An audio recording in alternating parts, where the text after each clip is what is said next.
नमस्कार दोस्तों, आपका स्वागत है हमारे चैनल टीचिंग एग्जाम ओवरलोड पे। आज के सेशन के अंतर्गत मैं एनसीईआरटी क्लासेस के चैप्टर 1-2 को कवर करूंगा, जो कि सीटेट पेपर 2 और बिहार शिक्षक भर्ती के लिए बहुत ही इंपॉर्टेंट क्लास है।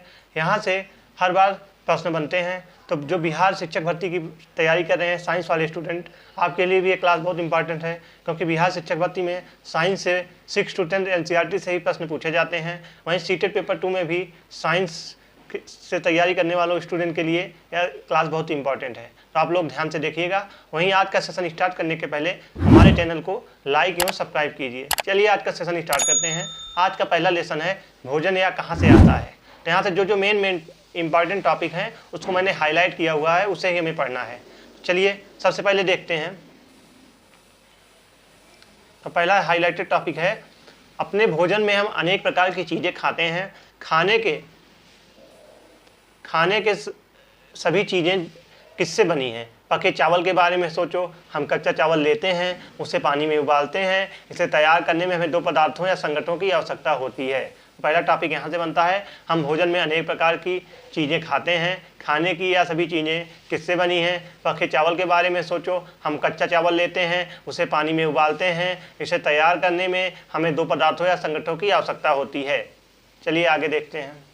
भोजन के रूप में पौधे के भाग और जंतु उत्पाद। तो यहाँ से जो मेन टॉपिक बनता है, पौधे हमारे भोजन का एक मुख्य स्रोत होते हैं। हम पौधे के कौन कौन से भाग का उपयोग खाद्य पदार्थों के रूप में करते हैं? हम पत्तियाँ वाली अनेक सब्जियाँ खाते हैं। कुछ पौधों के फलों कुछ पत्तियों के अनेक सब्जियाँ खाते हैं। कुछ पौधों के फलों या भोजन के रूप में खाते हैं। कभी हम जड़ें, कभी तना, कभी पुष्प को भी अपने भोजन के रूप में खाते हैं। चलिए आगे देखते हैं। मधुमक्खियाँ फूलों के मकरकंद मीठे रस एकत्रित करती हैं, इसे अपने छत्ते में भंडारित करती हैं। फल और उनका मकरकंद वर्ष के केवल कुछ समय में ही उपलब्ध होते हैं, अतः मधुमक्खियां इस मकरकंद का भंडारण कर लेती हैं ताकि पूरे वर्ष में इसका उपयोग किया जा सके। हम ऐसे छत्तों को मधुमक्खियों द्वारा भंडारित भोजन का शहद के रूप में उपयोग करते हैं। चलिए आगे देखते हैं। पहले वर्ग में केवल उन जंतुओं के नाम लिखिए जो केवल पौधे और पादप उत्पाद खाते हैं, जैसे कि शाकाहारी जंतु कहते हैं। यहाँ कुछ जंतु ऐसे भी दूसरे प्राणियों को खाते हैं, उस वर्ग में रहते हैं। इस प्राणी को मांसाहारी जंतु कहते हैं। क्या आप कुछ ऐसे जंतुओं को जानते हैं जिनका भोजन पौधे जंतु दोनों होते हैं? इसे तीसरे वर्ग में रहते हैं, इसे हम सर्वाहारी जंतु कहते हैं। तो यहाँ से मेन प्रश्न बनता है कि पहले वर्ग में केवल हम उन जंतुओं के नाम लिखिए जो केवल पौधे और पादप खाते हैं, जिन्हें हम शाकाहारी कहते हैं।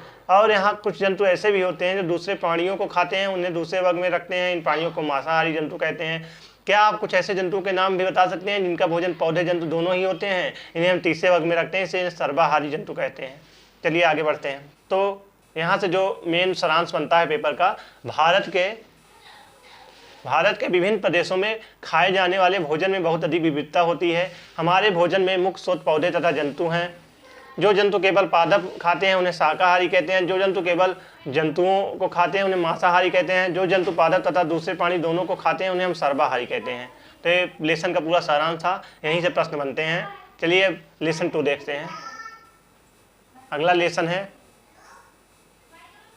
भोजन के घटक। तो यहाँ से जो मेन टॉपिक बनता है, जहाँ से प्रश्न पूछे जाते हैं, उसे ही देखते हैं। तो पहला टॉपिक है विभिन्न प्रकार के खाद्य पदार्थों में क्या होता है। तो पंजाब में मक्के की रोटी खाया जाता है। दाल मांस का व्यंजन में राजमा खाया जाता है। सब्जियों में सरसों का साग खाया जाता है। अन्य व्यंजन में दही और घी खाए जाते हैं। वहीं आंध्र प्रदेश में अन्न में चावल खाया जाता है। दाल या मांस का व्यंजन में अरहर की दाल तथा रसम चारू खाया जाता है। सब्जियों में कुंदरू खाया जाता है। अन्य व्यंजन मुट्ठा घी अचार होते हैं। तो यहाँ से यही मेन टॉपिक होता है। हर हमारे देश में खाने में विविधता होती है। हर जगह अलग अलग लोग अलग अलग तरह के प्रकार से खाना भोजन खाते हैं। अगला टॉपिक जहाँ से प्रश्न बनता है, कच्चे सामग्री में हमें शरीर के कुछ आवश्यक घटक होते हैं। इन घटकों को हम पोषक कहते हैं। हमारे भोजन में मुख्य पोषक कार्बोहाइड्रेट, प्रोटीन, वसा, विटामिन तथा खनिज लवण होते हैं। इसके अतिरिक्त हमारे भोजन में रुक्षांश तथा जल भी शामिल होते हैं, जिनकी हमारे शरीर की आवश्यकता होती है। तो यहाँ से जो मेन टॉपिक बनता है, कच्ची सामग्री में हमारे शरीर के लिए कुछ आवश्यक घटक होते हैं। इन घटकों को हम पोषक कहते हैं। हमारे भोजन के मुख्य पोषक कार्बोहाइड्रेट, प्रोटीन, वसा, विटामिन तथा खनिज लवण हैं। इसके अतिरिक्त हमारे भोजन में रुक्षांश तथा जल भी शामिल है, जिनकी हमारे शरीर की आवश्यकता होती है। आयोडीन का तनु विलयन बनाने के लिए जल में आधी भारी परख नली में कुछ बूंदे टिंचर आयोडीन को मिला दिया जाता है। कॉपर सल्फेट विलयन 100 मिलीमीटर जल में 2 ग्राम कॉपर सल्फेट घोलने से बन जाता है। यह भी प्रश्न पूछा जाता है पेपर में। 100 मिलीलीटर जल में 10 ग्राम कास्टिक सोडा घोलने से हमें अभीष्ट कास्टिक सोडा विलयन मिल जाता है। यदि किसी खाद्य पदार्थ में मंड है तो हम इसका आसानी से परीक्षण कर सकते हैं। तो यहाँ से भी आता है किसी खाद्य पदार्थ में मंड है तो उसका आसानी से परीक्षण किया जा सकता है। चलिए आगे देखते हैं। आइए विभिन्न खाद्य पदार्थों की जांच करते हैं जिसमें कार्बोहाइड्रेट उपस्थित हो। कार्बोहाइड्रेट कई प्रकार के होते हैं। हमारे भोजन में पाए जाने वाले मुख्य कार्बोहाइड्रेट मंड तथा शर्करा के रूप में होते हैं। तो विभिन्न खाद्य पदार्थों की जांच करके देखने पर किसमें कार्बोहाइड्रेट उपस्थित होता है। तो कार्बोहाइड्रेट कई प्रकार के होते हैं। हमारे भोजन में पाए जाने वाले मुख्य कार्बोहाइड्रेट मंड तथा शर्करा के रूप में होते हैं। चलिए आगे देखते हैं। बैंगनी रंग खाद्य पदार्थ में प्रोटीन की उपस्थिति को दर्शाता है। तो बैंगनी रंग जो होता है खाद्य पदार्थ में प्रोटीन की उपस्थिति को दर्शाता है। चलिए आगे देखते हैं। कागज पर तेल का धब्बा खाद्य पदार्थों में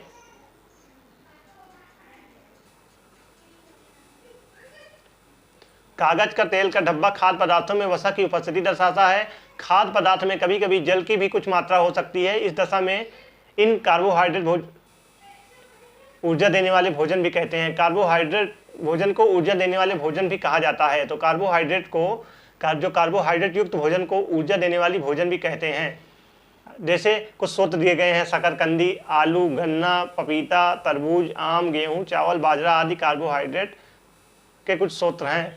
वहीं हमने 3 पोषकों के बारे में बात करते हैं जिसमें 3 पोषकों में कार्बोहाइड्रेट, प्रोटीन तथा वसा के लिए खाद्य पदार्थों का परीक्षण किया जाता है। विटामिन तथा खनिज लवण जैसे अन्य पोषक भी हमारे विभिन्न खाद्य पदार्थों में उपस्थिति रहते हैं। तो हमने 3 पोषकों के बारे में बात किया जिसमें कार्बोहाइड्रेट, प्रोटीन तथा वसा के लिए खाद्य पदार्थों का परीक्षण किया जाता है। विटामिन तथा खनिज लवण जैसे अन्य पोषक भी हमारे विभिन्न खाद्य पदार्थों को उपस्थिति में रहते हैं। चलिए आगे देखते हैं। विभिन्न पोषक हमारे शरीर के लिए क्या करते हैं तो इसके बारे में आइए जानते हैं। कार्बोहाइड्रेट मुख्य रूप से हमारे शरीर को ऊर्जा प्रदान करते हैं। वसा में भी ऊर्जा मिलती है। वास्तविकता यह है कि कार्बोहाइड्रेट की तुलना में वसा की समान मात्रा में हमें अधिक ऊर्जा प्राप्त होती है। तो कार्बोहाइड्रेट मुख्य रूप से हमारे शरीर को ऊर्जा प्रदान करते हैं। वसा में भी कुछ ऊर्जा मिलती है। वास्तविकता यह है कि कार्बोहाइड्रेट की तुलना में वसा की समान मात्रा में हमें अधिक ऊर्जा प्राप्त होती है। आगे देखते हैं।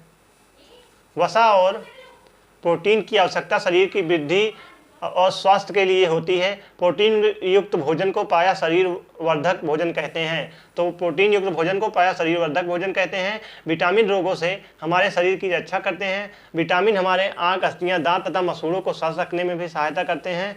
विटामिन कई प्रकार के होते हैं जिन्हें अलग अलग नामों से भी जाना जाता है। इनमें से कुछ को vitamin A, B, C, D, E के नाम से जाना जाता है। विटामिन को एक समूह को विटामिन बी कॉम्प्लेक्स कहते हैं। तो विटामिनों का जो एक समूह होता है उसे हम विटामिन बी कॉम्प्लेक्स कहते हैं। चलिए आगे देखते हैं। हमारे शरीर को सभी प्रकार के विटामिनों की अल्प मात्रा में आवश्यकता होती है। विटामिन ए हमारी त्वचा को आंखों में स्वस्थ रखता है। विटामिन सी बहुत से रोगों से लड़ने में हमारी मदद करता है। विटामिन डी हमारी अस्थियों और दांतों के लिए कैल्शियम का उपयोग करने में हमारे शरीर की सहायता करता है। तो विभिन्न विटामिनों से भरपूर भोजन चित्र जो 2.6 से चित्र 2.9 में दिखाया गया है। तो आइए देखते हैं विटामिन। जैसे कि इसमें फिगर में दिखाया गया है सब विटामिन के स्रोत हैं। दूध, केला आदि, मछली वगैरह, दूध, अंडा, ये सब विटामिन के स्रोत हैं। वहीं चावल में कार्बोहाइड्रेट की मात्रा दूसरे पोषकों से अधिक होती है। इस आधार पर हम यह कह सकते हैं कि चावल कार्बोहाइड्रेट समृद्ध भोजन है। इन पोषकों के अलावा हमारे शरीर को आहारी रेशों तथा जल की भी आवश्यकता होती है। तो चावल में कार्बोहाइड्रेट की मात्रा दूसरे पोषकों से बहुत अधिक होती है। यहाँ से सीटेट में बार बार प्रश्न बनता है, या बिहार शिक्षक बहाली में भी सीटेट सब में प्रश्न यहीं से पूछे जाते हैं। तो आप लोग ध्यान से क्लास को देखिएगा। इस आधार पर हम यह भी कह सकते हैं कि चावल कार्बोहाइड्रेट समृद्ध भोजन है। इन पोषकों के अलावा भी हमारे शरीर को आहारी रेशों तथा जल की आवश्यकता होती है। चलिए आगे देखते हैं। अगला पॉइंट है संतुलित आहार। सामान्यतः पूरे दिन में जो कुछ भी हम खाते हैं उसे आहार कहते हैं। तो आहार किसे कहते हैं, पहला प्रश्न यह बनता है। तो सामान्यतः पूरे दिन में जो कुछ भी हम खाते हैं उसे आहार कहते हैं। हमारे शरीर की वृद्धि और अच्छे स्वास्थ्य को बनाए रखने के लिए हमारे आहार में वह सभी पोषक तत्व उचित मात्रा में होने चाहिए, जिनके हमारे शरीर की आवश्यकता होती है। कोई भी पोषक तत्व ना आवश्यकता से अधिक हो और ना ही कम हो। तो हमारे आहार में पर्याप्त मात्रा में रुद्रांश तथा जल भी होना चाहिए। इस प्रकार के आहार को संतुलित आहार कहते हैं। तो अगला प्रश्न यह बनता है, संतुलित आहार किसे कहते हैं। तो पहला प्रश्न तो आहार के बारे में बनेगा, तो आप लोग बताएंगे सामान्यतः पूरे दिन में जो कुछ भी हम खाते हैं उसे हम आहार कहते हैं। हमारे शरीर की वृद्धि और अच्छे स्वास्थ्य बनाए रखने के लिए हमारे आहार में वह सभी पोषक तत्व उचित मात्रा में होने चाहिए जिनके हमारे शरीर को आवश्यकता होती है। कोई भी पोषक तत्व न आवश्यकता से अधिक न होना चाहिए, न कोई कम हो। हमारे आहार में पर्याप्त मात्रा में रुद्रांश तथा जल का होना चाहिए। इस प्रकार के आहार को हम संतुलित आहार कहते हैं। ठीक, आगे देखते हैं। पोषक तत्व नष्ट न हो। क्या आप जानते हैं कि पकाते समय कुछ पोषक तत्व नष्ट हो जाते हैं। तो पकाते समय कुछ पोषक तत्व नष्ट हो जाते हैं। छिलका उतार कर यदि सब्जियों और फूलों को धोया जाता है तो यह संभव है कि उनके कुछ विटामिन नष्ट हो जाएं। सब्जियों और फलों की त्वचा में कई महत्वपूर्ण विटामिन तथा खनिज लवण होते हैं, तो पोषक तत्व नष्ट हो जाते हैं। क्या आप जानते हैं पकाते समय कुछ पोषक तत्व नष्ट हो जाते हैं। छिलका उतार कर यदि सब्जियों और फलों को धोया जाता है तो संभव है कि उनके कुछ विटामिन नष्ट हो जाएंगे। सब्जियों और फलों की त्वचा में कई महत्वपूर्ण विटामिन तथा खनिज लवण होते हैं। आगे देखते हैं। चावल और दालों के बार बार धोने से उनमें उपस्थित विटामिन और कुछ खनिज लवण अलग हो सकते हैं। तो चावल और दाल को जब हम बार बार धोएंगे तो उनमें उपस्थित विटामिन और खनिज लवण अलग हो सकते हैं। चलिए आगे बढ़ते हैं। पकाने में विटामिन सी आसानी से गर्मी से नष्ट हो जाता है। तो यहाँ से सीटेट में प्रश्न पिछली बार भी बना था, पकाने में विटामिन सी आसानी से गर्मी में नष्ट हो जाता है। तो ऐसा पूछा गया था प्रश्न, ऐसा कौन सा विटामिन है जो पकाने पर आसानी से नष्ट हो जाता है। तो इसका सही आंसर होगा विटामिन सी हो जाता है। रोग जो लंबी अवधि तक पोषकों के अभाव के कारण होते हैं उन्हें अभावजन्य रोग भी कहते हैं। तो वह रोग जो लंबी अवधि तक पोषकों के अभाव के कारण होते हैं उन्हें अभावजन्य रोग भी हम कहते हैं। चलिए आगे बढ़ते हैं। अब यहाँ हम बात करते हैं विटामिन तथा खनिज लवणों के अभाव के कारण होने वाले कुछ रोग विकारों के बारे में। तो सबसे पहले हम बात करते हैं विटामिन ए के बारे में। तो विटामिन ए में क्षीणता दृष्टिहीनता होती है। विटामिन ए से क्षीणता दृष्टिहीनता होती है। इसके लक्षण होते हैं कमजोर दृष्टि, अंधेरे रात में कम दिखाई देना, कभी कभी पूरी तरह से दिखाई देना बंद हो जाना। तो विटामिन ए के लक्षण है। विटामिन ए से क्षीणता दृष्टिहीनता होती है। इसके लक्षण होते हैं कमजोर दृष्टि, अंधेरे रात में कम दिखाई देना, कभी कभी पूरी रात दिखाई देना बंद हो जाता है। अगला विटामिन है विटामिन B1। इससे रोग होता है बेरी, दुर्बल पेशियां तथा काम करने की ऊर्जा में कमी होती है। तो विटामिन B1 से दुर्बल पेशियां तथा काम करने की ऊर्जा में कमी होती है। अगला विटामिन है विटामिन सी। विटामिन सी से स्कर्वी होता है, मसूड़ों में खून निकलना, घाव भरने में अधिक समय लगना। तो विटामिन सी से स्कर्वी रोग होता है। इसके लक्षण होते हैं मसूड़ों में खून निकलना, घाव भरने में अधिक समय लगना। विटामिन डी, अगला है विटामिन डी जिससे रिकेट्स होता है। इसमें अस्थियों का मुलायम हो जाता है। तो विटामिन डी से रिकेट्स होता है। इसके लक्षण होते हैं अस्थियों का मुलायम होकर, चलिए आगे देखते हैं, होकर मुड़ जाना। अगला है कैल्शियम। तो कैल्शियम से अस्थियों तथा दंतक्षय रोग होता है। इससे कमजोर अस्थियां तथा दंतक्षय होता है। अगला है आयोडीन। आयोडीन से घेंघा या गाइटर होता है, जैसे गर्दन की ग्रंथि को फूल जाना, बच्चों में मानसिक विकलांगता आदि होना। तो आयोडीन कमी से घेंघा रोग होता है। इसके लक्षण होते हैं गर्दन की ग्रंथियों का फूल जाना, बच्चों में मानसिक विकलांगता। लो, अगला है लो। इससे अरक्तता होती है, इसमें कमजोरी आ जाती है। तो लो से अरक्तता आती है, कमजोरी होती है। चलिए आगे देखते हैं। तो यहाँ से जो मेन सारांश निकल के आता है पूरे लेसन का, हमारे भोजन के मुख्य पोषक तत्वों के नाम कार्बोहाइड्रेट, प्रोटीन, वसा, विटामिन तथा खनिज लवण हैं। तो हमारे भोजन के मुख्य पोषक तत्वों के नाम में कार्बोहाइड्रेट, प्रोटीन, वसा, विटामिन तथा खनिज लवण हैं। इनके अतिरिक्त भोजन में आहारी रेशे तथा जल भी होता है। अगला है कार्बोहाइड्रेट तथा वसा हमारे शरीर में मुख्य रूप में ऊर्जा प्रदान करती है। तो हमारे शरीर को मुख्य रूप में ऊर्जा कौन प्रदान करती है? कार्बोहाइड्रेट तथा वसा, जो हमारे शरीर को मुख्य रूप से ऊर्जा प्रदान करती है। अगला है प्रोटीन तथा खनिज लवण की आवश्यकता हमारे शरीर की वृद्धि तथा अनुरक्षण के लिए होती है। तो प्रोटीन तथा खनिज लवण की आवश्यकता हमारे शरीर की वृद्धि तथा अनुरक्षण के लिए होती है। विटामिन हमारे शरीर को रोगों से रक्षा करने में सहायता करता है। तो विटामिन हमारे शरीर से रोगों की रक्षा करने में सहायता करते हैं। संतुलित आहार में हमारे शरीर के लिए आवश्यक सभी पोषक तत्वों तथा पर्याप्त रुद्रांश तथा जल उचित मात्रा में उपस्थित रहते हैं। तो संतुलित आहार में हमारे शरीर के लिए आवश्यक सभी पोषक तत्व तथा पर्याप्त रुद्रांश तथा जल उचित मात्रा में उपस्थित रहते हैं। हमारे आहार में लंबी अवधि तक एक अथवा एक से अधिक पोषक तत्वों की न्यूनता से विशिष्टता, रोग तथा विकार उत्पन्न हो सकते हैं। तो हमारे आहार में लंबी अवधि तक एक अथवा एक से अधिक पोषक तत्वों की न्यूनता हो जाए तो विशिष्ट रोग तथा विकार उत्पन्न हो सकते हैं। चलिए, तो आजकल सेशन यहीं पे समाप्त होता है। आज के सेशन के अंतर्गत मैंने एनसीईआरटी क्लास 6 के चैप्टर 1 to साइंस के एनसीईआरटी क्लासेस के साइंस के चैप्टर 1-2 को कवर किया। अगर आप सीटेट पेपर 2 की साइंस की तैयारी कर रहे हैं तो ये क्लास आपके लिए बहुत ही इंपॉर्टेंट क्लास थी।